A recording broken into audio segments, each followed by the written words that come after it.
You will hear a number of different recordings, and you will have to answer questions on what you hear.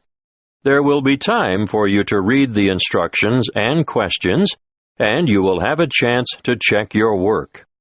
All the recordings will be played once only. The test is in 4 sections. At the end of the test, you will be given 10 minutes to transfer your answers to an answer sheet. Now turn to Section 1.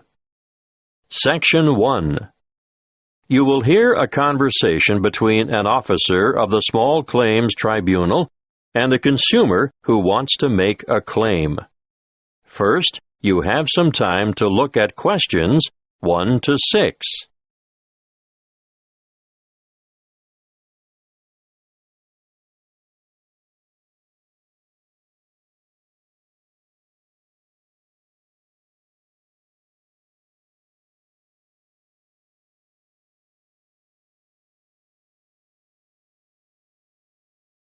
You will see that there is an example that has been done for you. On this occasion, only the conversation relating to this will be played first. Good afternoon. How can I help you? Good afternoon. I'd like to lodge a claim. Certainly. Name? Emily Jane Appleby. Appleby. That's an unusual name. Sorry, what did you say your first name was again? Emily Jane. The woman gave her first name as Emily Jane, so Emily Jane has been written in the space. Now we shall begin. You should answer the questions as you listen, because you will not hear the recording a second time. Listen carefully and answer questions 1 to 6. Good afternoon. How can I help you? Good afternoon. I'd like to lodge a claim. Certainly. Name? Emily Jane Appleby. Appleby. That's an unusual name. Sorry, what did you say your first name was again? Emily Jane. Now, Miss Appleton, could you please fill in this claim form? I've never done that before. Can you help me? Yes, of course. The first part is for the claimant's details. Where do you live? At 1 Uranga Street, Durham. How do you spell Durham? Durham. Of course, I should know that. But it's just one of those names that sounds quite different from the way you spell it. It is confusing. I've seen it spelt with 2 R's. And what's the postcode for Durham? 4105. Good. And do you work? No, not at the moment. Okay, so no work number. What about a home phone number? Yes, I can give you that. It's 7848-3762. 7848? 3762. Right. Now, this part here is for the respondent's details. Who's the respondent? The individual person, company, or business that you're claiming against. Is the claim against a landlord, tenant, trader, or driver? Well, it's a company that sells home appliances. So that's trader, then. Just a moment while I write that down. ABC Appliances, actually. Oh, now this part is really important. If the respondent is a company, you must have the company's full and correct name and registered address. I've looked it up on the internet, and it's ABC Appliances Limited. Good. If we don't get this part absolutely right, you won't have a legal claim. And their registered address? Yes, I've got that written down here. Just a minute. It's, 17 Brown Avenue. That's in Barden, isn't it? I think I know the place. My wife bought a vacuum cleaner there last month. Yes, Barden. Have you got the postcode for Barden? It's really similar to mine. Wait a moment. I'd better make sure I get it right. 4065. That's it. And what's the telephone number for ABC Appliances? Oh, 7232-4681. Good. Got that. Now, in the third part of this form, we get to the actual goods or services that are in dispute. I assume you made a purchase from them. Yes, that's right. On the 3rd of February, 2011. And did the goods have any sort of guarantee or warranty? Yes, but only for 6 months. So it was just a 6-month warranty. Yes, they offered me an extended warranty for 3 years. But I would have had to pay extra for that. Oh, I see. Before you hear the rest of the conversation, you have some time to look at questions 7 to 10.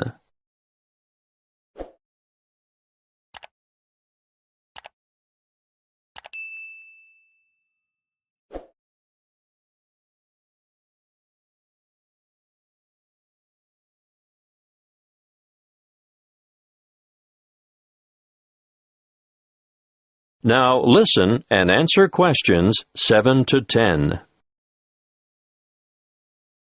You'll need to give a full description of the goods involved, the nature of the defect or fault, and any other relevant particulars. So, tell me, what did you buy? I bought a washing machine. Yes, but what brand, model, and serial number?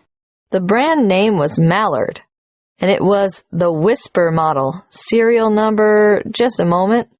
I've got the warranty papers in my bag. Yes, here it is. Serial number XY303. Great. Now I need to know how much you agreed to pay. It cost £1,000. Did you trade in your old machine? Yes, as a matter of fact, I did. Okay. Now, what were you given for the trade-in? £250. So, in actual fact, the purchase price you agreed on was £750. That's right. And they delivered the goods 2 days later, on the 5th of March, and picked up the trade-in at the same time. Now, think carefully about this next question. What did the respondents say about the quality of the goods, or the way they would perform?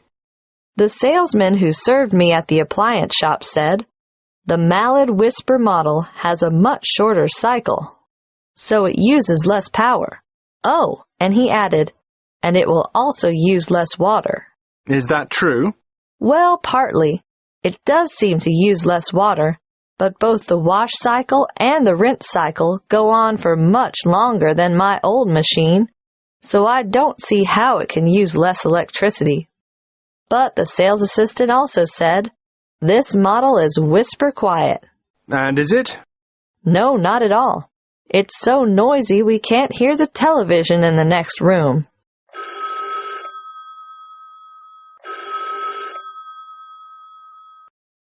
Excuse me, I have to answer that. Would you mind waiting? I'll get back to you in a minute. That is the end of Section 1. You now have half a minute to check your answers.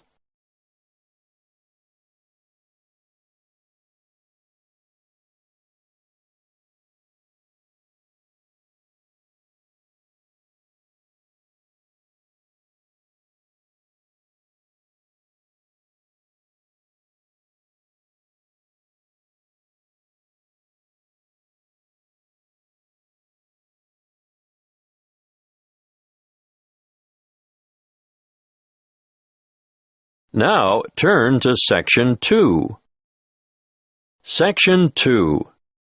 You will hear a representative from Dreamtime Tours giving information about a particular tour option. First, you have some time to look at questions 11 to 14.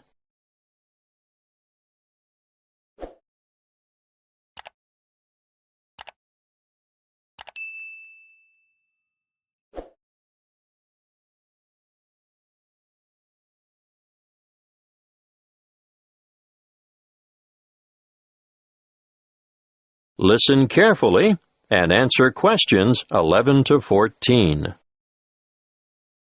Dreamtime Tours have just the tour for you. The one I have chosen to talk to you about today is what I consider our best tour. It will take you from coast to mountain and back again. You'll spend a memorable and very comfortable day traveling in air-conditioned luxury.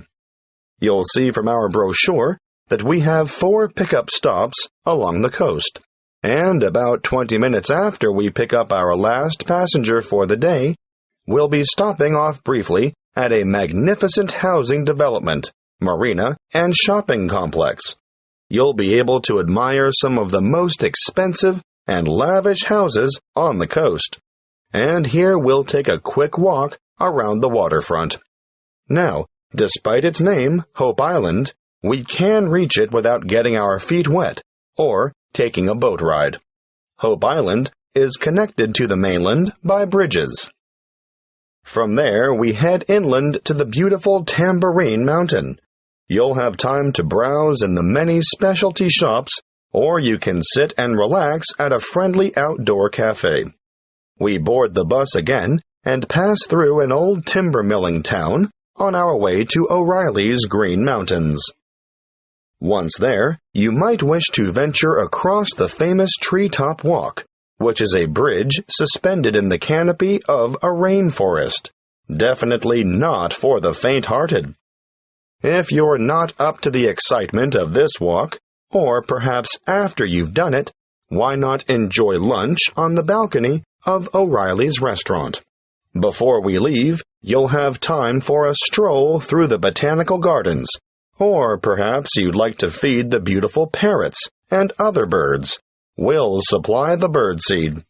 From O'Reilly's, we travel to an alpaca farm for a demonstration, and of course, there'll be a photo opportunity for you with these gorgeous animals before returning to the coach for the journey back to your original departure point.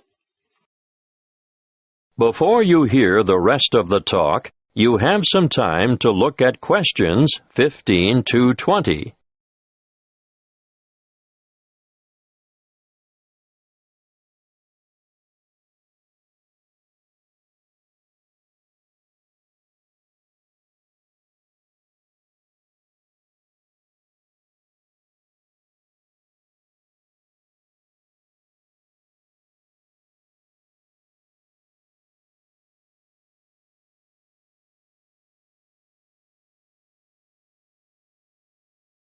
Now listen and answer questions 15 to 20. If I've persuaded any of you to sign up for this tour, take a look at our Dreamtime Tours brochure. You'll see that you can book over the telephone, or you can make reservations through the reception desk. We generally have a member of staff manning the desk from 7:30 a.m. to 9 p.m. every day of the week. Don't hesitate to ask reception staff any questions that you might have about this tour or any other tour, and be sure to make it known if you have any special needs. We'll do our best to make your trip rewarding and worthwhile. If this is the tour you want, be sure to specify Green Mountain Tour, and note that these excursions are full-day tours on 3 days of the week only, Sunday, Monday, and Friday, although we're hoping to have a Saturday tour available by next year. You'll see that fares are extremely reasonable, with each adult paying just $37.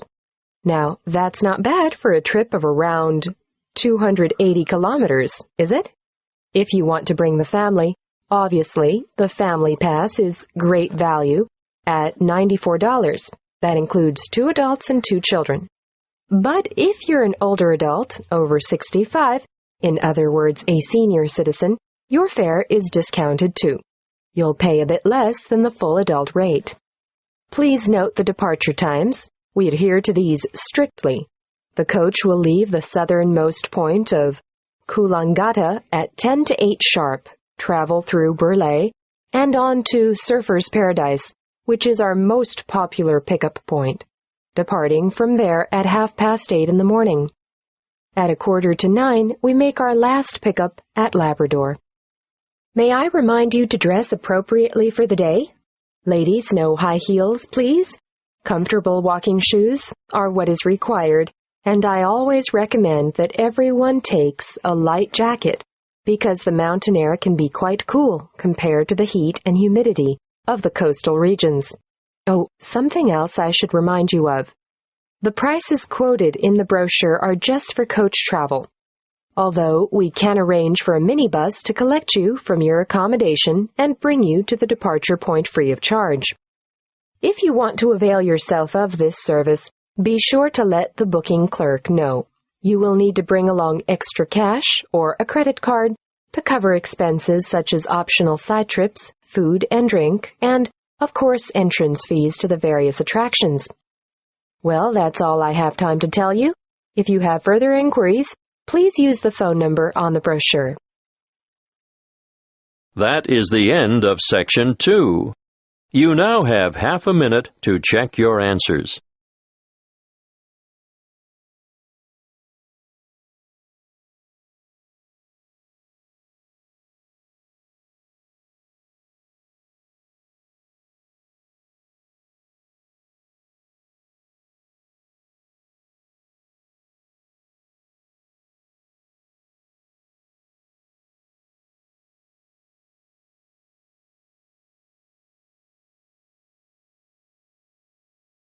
Now, turn to Section 3.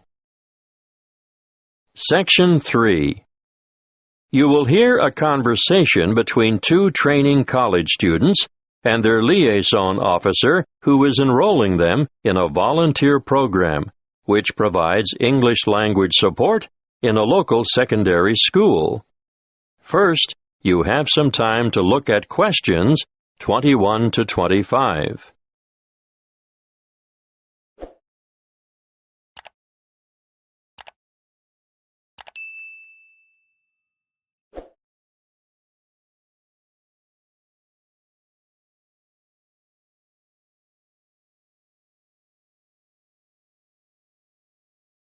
Listen carefully and answer questions 21 to 25. Come in and sit down, Lester. Sharon, I can see you're keen to know more. To start with, I'd just like to say that we value volunteers highly and recognize their importance and assistance in the provision of quality education. Thank you. We're looking forward to helping out. But what exactly can we do? Volunteers can undertake a range of tasks. In general, they enrich the English language program and complement the contributions of salaried staff members. Yes, but what would we do specifically? Oh, a variety of tasks. For instance, you can tutor individual students in reading. I thought that might be the case. But you can also help students edit their written responses. Great. Is that also a one-on-one activity? Oh, yes, definitely. But volunteers are also called on to assist in designated classes. And what exactly would we do there? Well, it depends on the class, of course, but usually you take on the role of an assistant. A teacher's assistant. Yes, that's it. Sounds like fun and good preparation for our own careers. Then, an enormous area of assistance is developing students' organizational skills. Yes, I can imagine that's why some of them are struggling in the first place. There's also the special needs unit. They always need volunteers there. But we have no training in special needs. That's not necessary. These students just really appreciate having any extra attention. Sometimes help with the simplest things, like holding a pen correctly. Well, that's something all able-bodied students should learn. I've noticed some of the strangest pen grips amongst my peers, and I'm sure they must end up with sore hand or shoulder muscles at the end of the day. Yes, I'm sure you're right. The other task I'd like you two to help out with is encouraging and improving the students' work ethic. Oh, I can't imagine that'll be easy. No, but it is important, and I can give you some training in that field. That'll be good. I should also point out that you'll be working alongside quality teachers at times who are not only caring role models but excellent motivators. Well, we should learn a lot from them. Yes, the teachers you'll be assigned to are innovative and very responsive to the different needs of individual students. If that's true, they must be adept at a variety of teaching styles. Quite right. You know, part of my mission is to forge close partnerships between experienced teachers and trainees like yourselves. As far as I can see, everyone has something to gain from the exchange of information and skills, not just the students you're helping. Before you hear the rest of the conversation, you have some time to look at questions 26 to 30.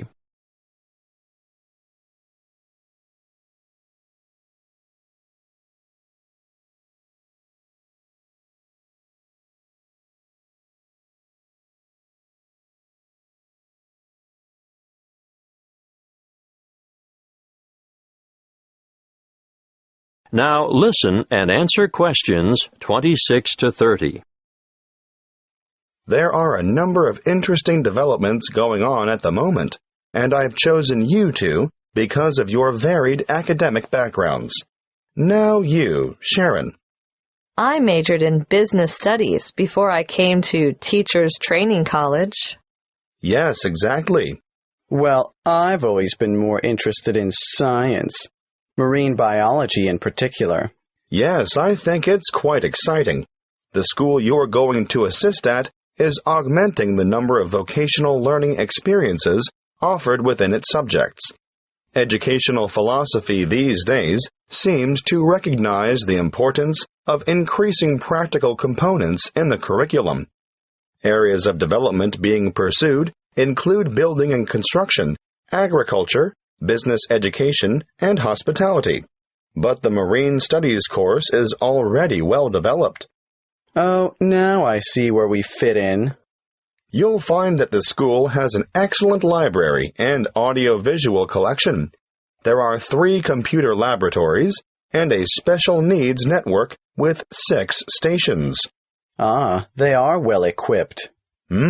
Wait till you see their independent learning center.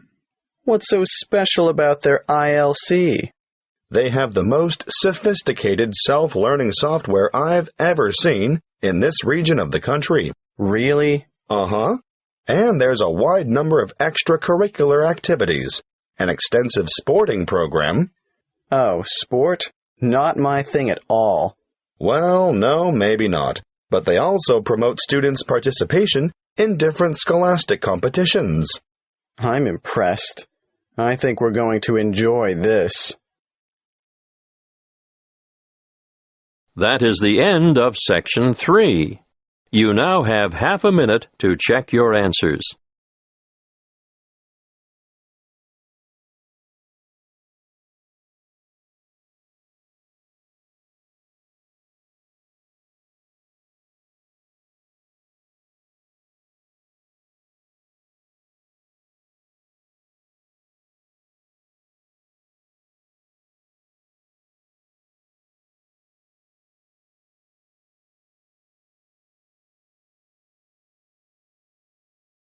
Now turn to Section 4. Section 4. You will hear a talk by a health studies lecturer on anxiety. First, you have some time to look at questions 31 to 40.